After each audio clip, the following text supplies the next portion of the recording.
Assalamualaikum dan salam sejahtera. Untuk waktu ini menerusi Grad TVET, kita akan bersama dengan Cik Zaimi bin Sulong dan Olivia binti Hassan, dan kita akan berbicara dengan topiknya dengan TVET ini kerjaya saya. Dan sedikitlah pendahuluan di mana industri minyak dan gas pasti memberi gambaran kepada pekerjaan yang memberikan pulangan yang lumayan dan berisiko tinggi serta memerlukan kemahiran tertentu untuk mendebusi industri ini.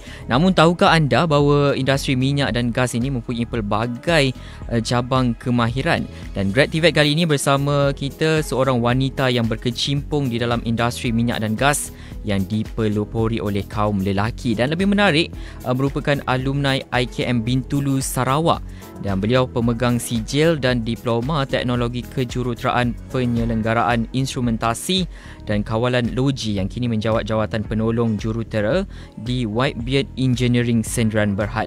Dan kita juga akan bersama dengan Cik Zaimi bin Sulong yang merupakan Ketua Jabatan Program Diploma Teknologi Kejuruteraan Penyelenggaraan Instrumentasi dan Kawalan Logi Institut Kemahiran Mara Bintulu, yang akan berkongsi bersama dengan kita. Assalamualaikum.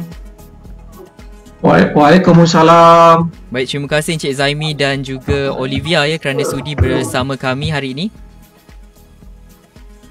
Terima kasih. Baik, sebagai permulaan kita nak tanya kepada Encik Zaimi, sebab ketika ini ramai berbicara mengenai pendidikan TVET ini, dan sejauh mana ia boleh memberi impak kepada pembinaan kerjaya secara amnya, Cik Zaimi?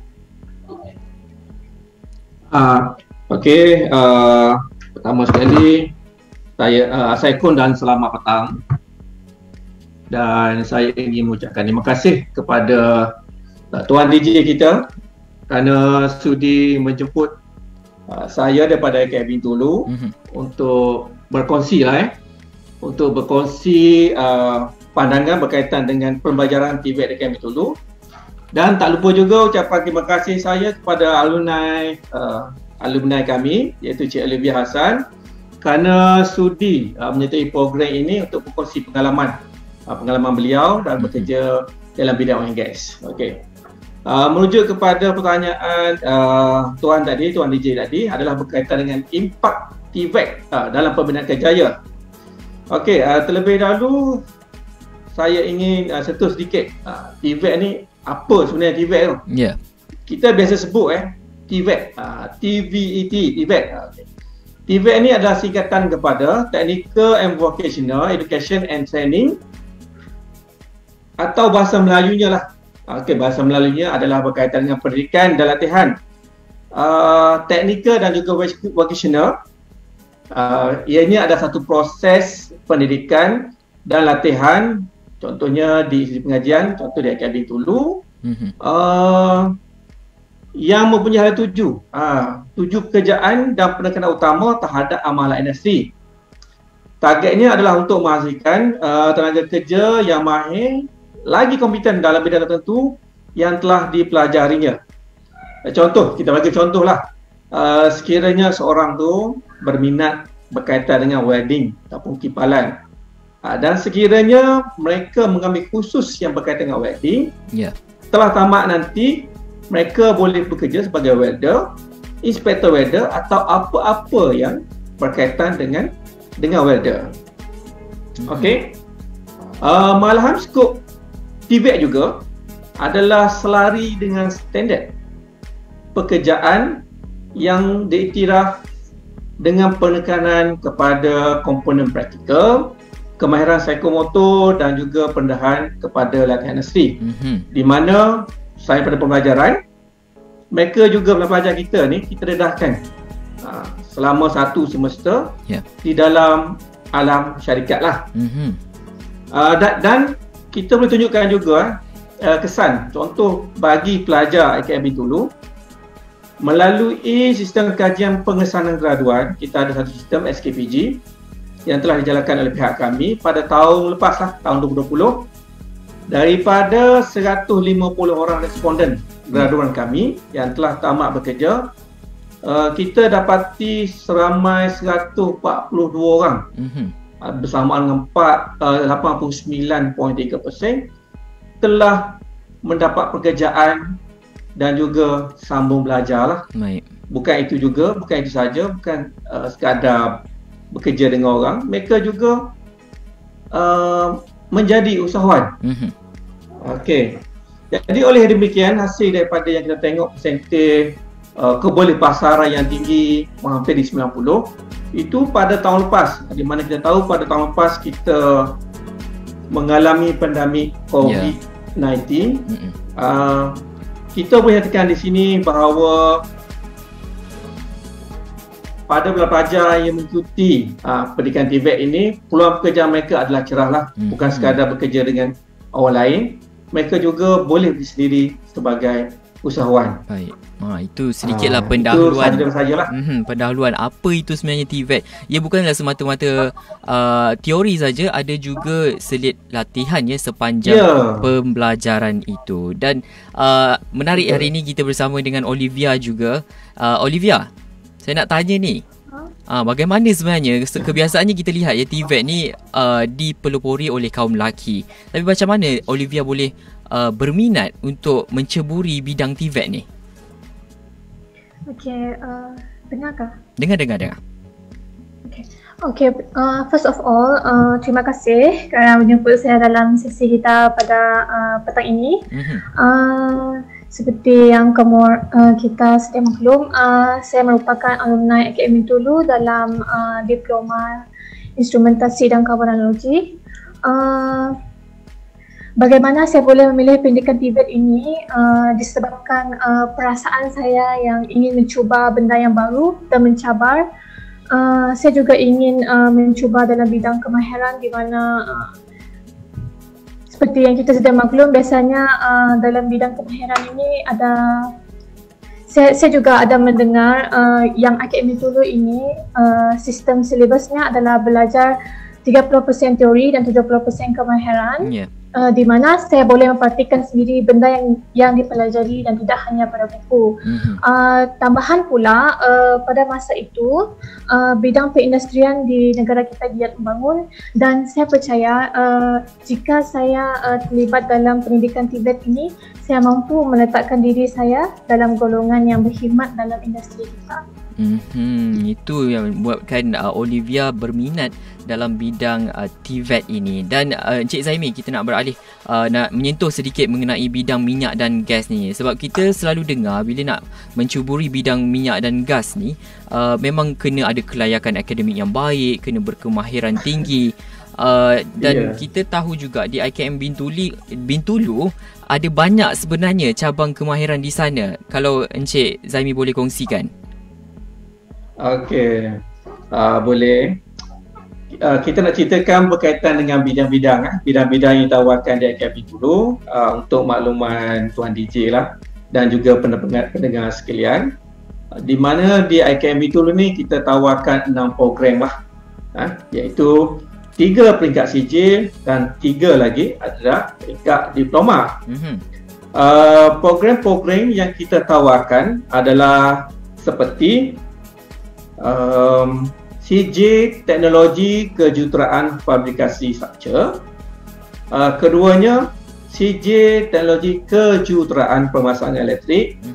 Dan yang ketiganya bagi CJ adalah CJ Teknologi Fabrikasi Pempaipan. Itu ada 3. CJ ada 3. Manakala bagi diploma juga kita ada 3 lagi. 3 lagi untuk diploma, iaitu program saya sendiri, program Diploma Kejuruteraan Teknologi Petroleum di dalam bidang instrumentasi dan kawaranalogi. Yang keduanya adalah Diploma Kejuruteraan Teknologi Pemasangan Elektrik, dan terakhir sekali adalah Diploma Kejuruteraan Petroleum dalam bidang logi proses. Itu ada 6 lah. Ada 6 kursus. Selain pada itu juga, okey, baik. Selain itu juga kita nak ceritakan sikit lah kan, berkaitan dengan syarat-syarat kemasukan. Boleh saya share sedikit? Boleh, tak ada masalah. Berkaitan dengan syarat-syarat kemasukan, bagi program CJ, Syarat yang pertamanya mesti warga Malaysia dan Bumiputera. Maksudnya kalau untuk MARA ni, untuk KKTM, MJI dan juga IKM, ianya adalah untuk warga negara Malaysia dan juga Bumiputera. Untuk Bumiputera, kelayakan umur, mungkin ramai nak tanya kan, berapa umur? Saya dah umur 20 boleh masuk ke tak? Untuk umur, contoh kalau tuan DJ sendiri pun berminat tersambung, range umurnya bermula dari 17 hingga 40 tahun. Saya nampak tuan DJ muda ni, kita nak sambung, siapa nak sambung sebelum 40 memang layak, masih boleh lagi. Dan juga sihat tubuh badan lah. Ada satu special requirement bagi program elektrik lah, di mana kepada yang ingin sambung belajar di bawah CJ bahagian elektrik ni, mereka tidak boleh raba warna lah, sebab ada risiko kan. Warna tertukar, merah, hijau, hitam tertukar, tak nampak, memberi bahaya Okey. Yang tu untuk diploma. Manakala untuk yang tu untuk CJ, maafkan saya. Manakala untuk diploma sama juga, mesti warga Malaysia lah. Dan juga Bumiputera. Bumiputera ni salah seorang lah, ibu bapa Bumiputera. Umur sama juga, 17 dan 40. Sihat tubuh badan dan juga bagi elektrik sama juga. Tak boleh rabun warna. Tak boleh rabun warna. Itu sebenarnya paling penting, antara syarat dia. Dari umur 17 tahun lepasan SPM sehinggalah umur lepasan SPM sehinggalah umur 40 tahun. Untuk cuma ada sedikit requirement dah bagi lepasan SPM ni. Kalau bahagian CJ, mereka hendaklah mendapat satu kepujian. Satu kepujian dapat mana-mana mata pelajaran, dan juga mesti lulus matematik. Maksudnya kalau gagal matematik tak dapat lah. Yang tu untuk CJ. Itu antara syarat-syarat. Yang keduanya, syarat keperluan bagi SPM. Bagi diploma ni, dia tinggi sikit. Kita naikkan sikit lah, sebab diploma kan. Tahap diploma ni kalau boleh dia lulus SPM dengan 3 kepujian. 3 kepujian dalam mata berikut: matematik, mana-mana mata pelajaran berikut kumpulan sains, vocational. Lepas tu kumpulan mata pelajaran unconventional dan mana-mana yang lain. Dan juga kalau yang ni lulus bahasa Inggeris. Kalau gagal bahasa Inggeris, tak boleh masuk. Nak sambung diploma tak dapat. Kena buat CJ dulu lah. CJ dulu, sebab ada pelajar-pelajar kita daripada IKM Bintulu ni, dia ambil CJ dulu. Selepas tamat CJ, mereka memohon untuk masuk ke program diploma. Baik, itu antara syarat dan juga kriteria kalau anda berminat untuk sambung pelajaran anda di IKM Bintulu. Baik, kita nak beralih kepada Olivia kembali. Difahamkan Olivia tamat pengajian pada tahun 2019 kalau boleh Olivia kongsikan sepanjang tempoh pengajian tu, bagaimana sebenarnya 3 tahun itu, nak ceritakan pengalaman. Saya memang tamat pengajian pada tahun 2019 di IKM dulu. Selama saya belajar di IKM dulu, banyak pengalaman dan kenangan manis saya, di mana saya dapat mengenali pendidik-pendidik yang profesional, lecturer yang ada pelbagai background, yang hebat-hebat dia punya background. Itu dia puji-puji Dan saya juga mempunyai banyak kawan-kawan seperjuangan yang support each other di IKM dulu. Selama saya study di IKM dulu, boleh dikatakan saya enjoy study di IKM dulu, sebab IKM dulu ini mempunyai kemudahan seperti gym. So bagi mana student yang mahu yang suka bina badan tu, bolehlah. Ada gym disediakan, lepas tu kelab muzik ada, pelbagai alatan muzik yang disediakan. So selain daripada kita belajar kemahiran, kita boleh release stress dengan bermain muzik ke apa.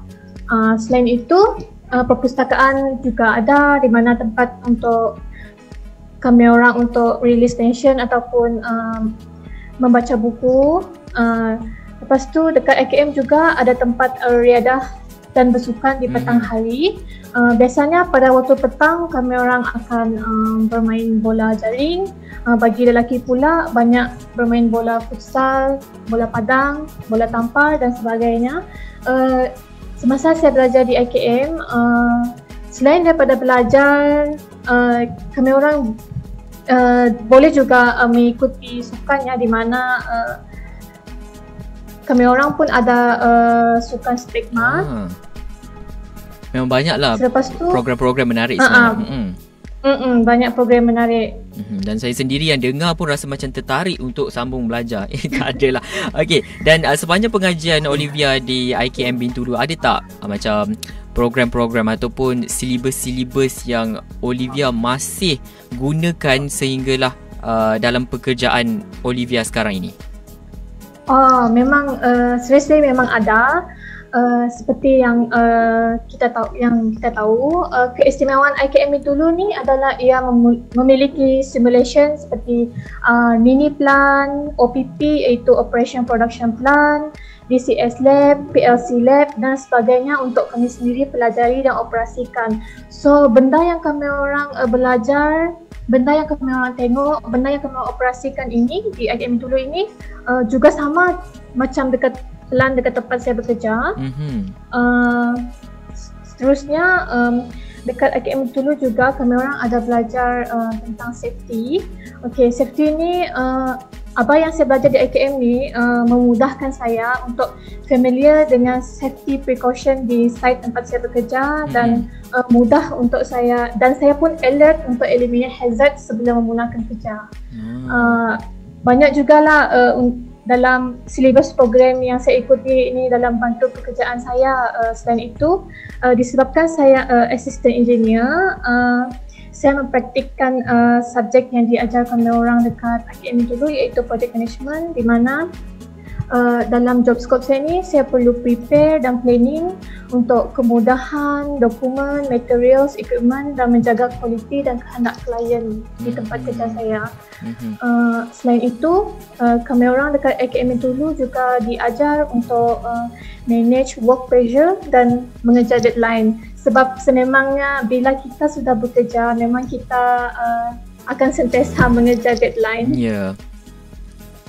Okey, itu antaralah sepanjang 3 tahun pengajian Olivia di IKM Bintulu memang banyaklah peristiwa-peristiwa manis, tapi dia tak nak share yang peristiwa-peristiwa yang tak best. Tak apa, itu Olivia simpan sendiri. Okey, baik, untuk pendengar yang baru saja bersama kami menerusi Grad TVET, hari ini kita bersama dengan Cik Zaimi bin Sulong yang merupakan Ketua Jabatan Program Diploma Teknologi Kejuruteraan dari Institut Kemahiran Mara IKM Bintulu, dan kita juga bersama dengan Cik Olivia binti Hassan yang merupakan penolong jurutera Whitebeard Engineering Sdn Bhd, dan beliau juga merupakan alumni IKM Bintulu.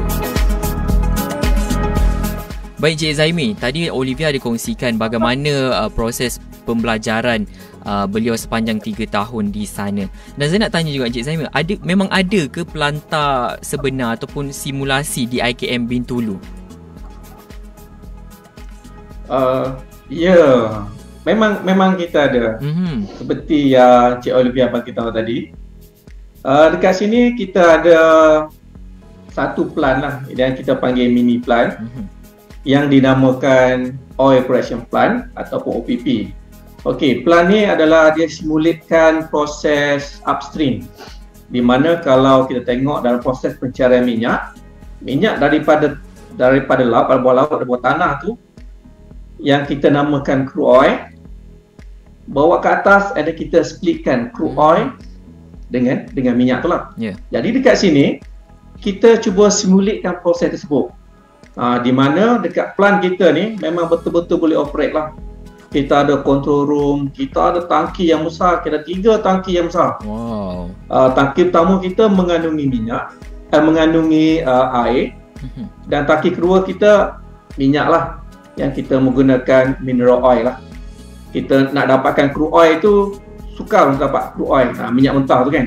Jadi kita simulkan.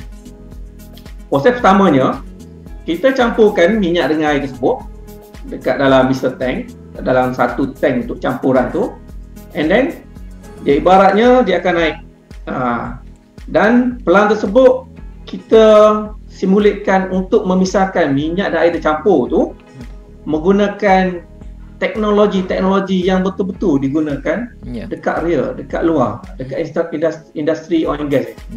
Cuma dari segi size scale dia tu kita reduce lah size-nya.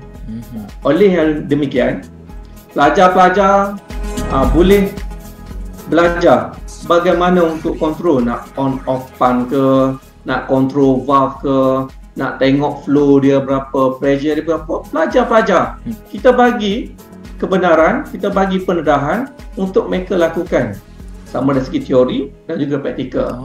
Itu lebih dia. Pelajar-pelajar boleh merasai sendiri ya Cik Zaimi? Boleh.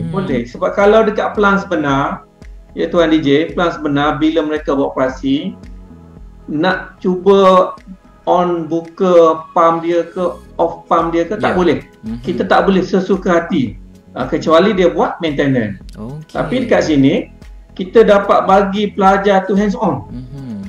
Situasi sebenar, hands on, dapat rasa. Oleh demikian, seperti yang Encik Olivia bagi tahu tadi, bila dia belajar dekat pelan kita, bila dia pergi dekat sebenar tu, dia dah tahu dah cara dia. Kan? Betul. Nak sentuh valve kita dah bagi kat sini. Boleh sentuh, boleh pusing. Dengan dipantau oleh pensyarah masing-masing lah kan, bukan suka-suka. Maksudnya pensyarah bagi job sheet, kamu kena buat nak tengok dia punya line ke apa semua, nak detect line ke. So pelajar tu kena ikut. Bila dekat luar nanti tak ada masalah. Dan kemudahan yang disediakan. Dia dah belajar. Sebab benda ni benda sebenar, bukan sebab kita selain daripada yang actual ni, kita ada juga simulation. Yang untuk maya punya. Dekat menggunakan software, yang tu pun kita ada. Pelajar pun boleh klik-klik tengok untuk pressure, untuk on off pump, control valve.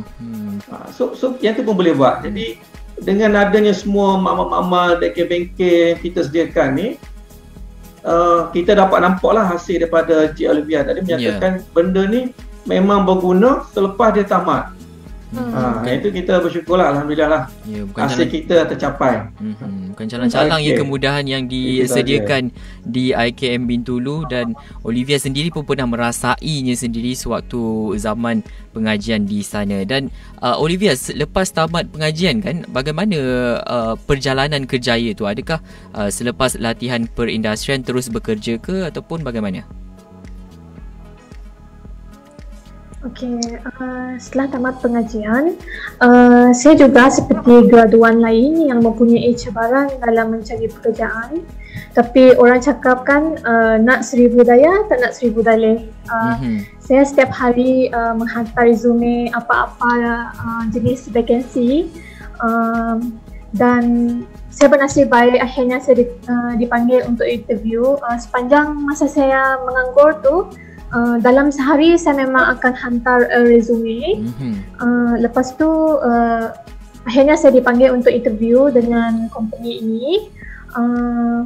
So masa saya tengah interview tu memang saya elaborate benar-benar apa yang saya pelajari, dan saya bersungguh-sungguh. So disebabkan kesungguhan saya itulah yang membuatkan saya diambil bekerja di syarikat saya sekarang. Alhamdulillah, hasil usaha yang berterusan Olivia dapat juga menjadi seorang jurutera. Dan Cik Zaimi, di IKM Bintulu sendiri ada tak macam membantu pelajar-pelajar dari segi hala tuju mereka selepas tamat pengajian? Memang kita ada program-program hala tuju pelajar. Seperti kalau kita yang terbaru, kita ada jemput pihak UniKL, MySet dan juga MyTech untuk berkongsi hala tuju pelajar-pelajar kita yang ingin sambung belajar. Ada juga kita panggil pihak industri pun, ada kita panggil bagi talk kat diorang kan. Jadi contoh kalau yang pelajar-pelajar sebab hala tuju pelajar TVET ni, pelajar IKM Bintulu contohnya, adalah target kita sebagai untuk menjadi modal insan yang kompeten, berkemahiran tinggi dan juga mempunyai nilai keusahawanan. Dan masa mereka belajar pun kita dah terapkan semua benda-benda tu. Dalam silibus dia memang dah ada. keusahawanan ada, hands on ada. Dan juga kepada mereka-mereka contoh yang selain bekerja macam Cik Olivia, ada juga pelajar-pelajar saya yang melanjutkan pelajaran di dalam dan juga luar negara. Bukan dalam negara saja, luar negara pun ada. Mereka berpeluang ke luar negara, kan? Encik Zaimi? Mereka berpeluang. Kebetulan di bawah pelajar selain saya sendirilah, di bawah program saya, ada pelajar saya, Cik Syahida, yang baru semester ni sambung belajar ke Sydney University di Australia. Yang tu di mana MARA pun ada satu program yang dinamakan IPMA Excellent Student Program, IESP, di mana pelajar-pelajar yang cemerlang. Saya highlight sikit lah sini untuk pendengar-pendengar yang lain. Kepada mana-mana pelajar yang cemerlang 3.5 dan ke atas akan diberi pinjaman boleh ubah oleh pihak MARA lah. Kan? 3.5 hingga 3.74 berkelayakan untuk sambung belajar di dalam negara, dan 3.75 dan ke atas mereka berkelayakan untuk belajar ke luar negara dengan beberapa syarat lah. Contohnya kena ada IS, kena menghadiri intermu juga. Setelah dapat, mereka akan diberikan pinjaman boleh ubah lah. Itu MARA ni lah. Memang menarik. Perjalanan mereka tak terhenti di situ ya, Cik Zaimi? Betul. Selain sekiranya mereka sambung belajar, mereka bersama belajar, sekiranya mereka ingin bekerja, kita boleh tengok contohnya seperti Cik Olivia, mereka boleh bekerja. Dan sekiranya mereka berminat untuk sambung belajar tahap lebih tinggi, mereka boleh sambung dekat mana-mana universiti dekat Malaysia ni, tiada masalah, kerana kita mendapat kelulusan daripada MQA. Dan nampak macam Cik Olivia pun macam tengah berkira-kira nak pergi sambung belajar ke tak. Dari ada niat ke untuk menyambung lagi pengajian tu, Cik Olivia? Ada juga lah, saya mau sambung juga. Tapi mungkin nanti. Dan sekarang ni pun sudah bekerja, dah dapat pun kejayaan yang Cik Olivia inginkan. Boleh kongsikan tak apa pengalaman bekerja di dalam company Whitebeard Engineering ni?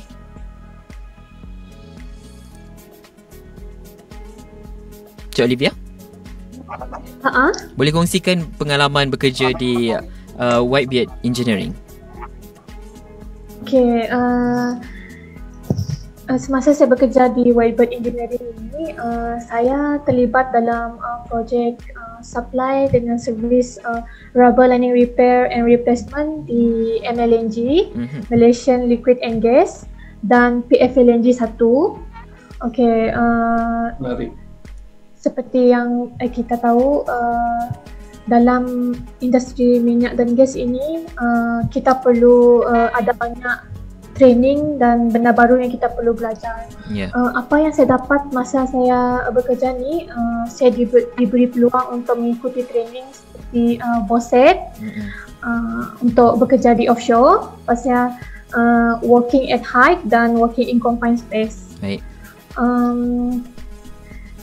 Selain itu, syarikat kami juga currently bekerjasama dengan syarikat di Singapura, di mana situasi ini memberi peluang kepada saya untuk bekerja sambil travel ya. Sepanjang bekerja ini saya memang banyak travel, dan saya juga pernah stay di satu tempat itu saya seorang pada tempoh yang lama. Itu menarik. Tapi bagi saya ini merupakan pengalaman yang baru. Jadi kita harapkan perjalanan Olivia dalam bidang kejuruteraan ni akan lebih baik. Mungkin akan selepas ini dinaikkan pangkat dan banyak lagi pembelajaran yang Olivia akan lalui. Baik, sebelum kita berakhir sedikitlah Encik Zaimi, nak berikan nasihat kepada pendengar tentang minat ataupun kelebihan dalam bidang TVET ni, nak ajak ramai-ramai untuk masuk IKM Bintulu. Okeylah, kepada pendengar-pendengar semua, saya memang menggalakkanlah tuan-tuan, tuan-puan untuk memberi semangat kepada anak-anak untuk menyambung ke pelajaran, terutamanya kalau di bahagian Sarawak ni, kita ada 2 pusat lah. Institut Kemahiran Kuching dan juga Institut Kemahiran Mara Bintulu lah. Satu lagi IKM Kuching dan juga IKM Bintulu. Dan satu lagi di IKM KK. Tapi untuk di bahagian dalam bidang minyak dengan gas, hanya IKM Bintulu lah yang menawarkan program-program yang saya nyatakan tadi lah. Di mana program kami ni bersesuaian lah. Seperti kita tahu, Bintulu ni pun merupakan salah sebuah Sarawak sendiri mengeluarkan pengeluar minyak. Jadi kena dengan tempat. Ada college, ada IKM Bintulu, ada juga industri oil and gas di sekitar sini. Sesuai lah dengan lokasinya ya Encik Aziz. Memang sesuai sangat. Dan kita tengok contohnya macam Cik Olivia tadi yang kita boleh tengok ni kan, bahawa setelah tamat belajar dekat sini, bila memohon dekat syarikat tu dengan reputasinya, dengan apa yang belajarinya, insya-Allah memudahkan untuk mendapatkan pekerjaan. Tapi seperti nyatakan tadi lah kan, nak 1000 daya tak nak 1000 dalih kan. Kalau tunggu job datang memang tak adalah. Kita kena usaha sikit lah. Usaha sikit, tunjukkan bakat kita, insya-Allah. Dan masa kata saya menggalakkan lah kepada pendengar-pendengar di sana, kalau ingin menyertai IKM dulu, boleh tengok maklumat lanjut di IKM Bintulu punya website. Baik. Terima kasih Encik Zaimi kerana sudi berkongsi mengenai IKM Bintulu, dan Olivia pun dah berkongsi pengalaman beliau sepanjang pengajian di IKM Bintulu dan perjalanan sehinggalah menjadi seorang jurutera. Terima kasih sekali lagi anda berdua. Assalamualaikum. Waalaikumsalam warahmatullahi. Terima kasih. Terima kasih. Baik, itu dia tadi kita baru saja bersama dengan Cik Zaimi bin Sulong yang merupakan Ketua Jabatan Program Diploma Teknologi Kejuruteraan Institut Kemahiran Mara IKM Bintulu, dan Olivia binti Hassan yang merupakan alumni IKM Bintulu. Dan untuk pendengar yang berminat untuk mendapatkan maklumat lanjut mengenai IKM, KKTM dan juga Mara Japan Industrial Institute, akan ada pengambilan untuk sesi pengajian Mei 2021, dan kalau anda nak dapatkan maklumat yang lebih lanjut, boleh saja layari laman sesawang www.tvetmara.edu.my. Baik, sekian saja program Grad TVET untuk hari ini.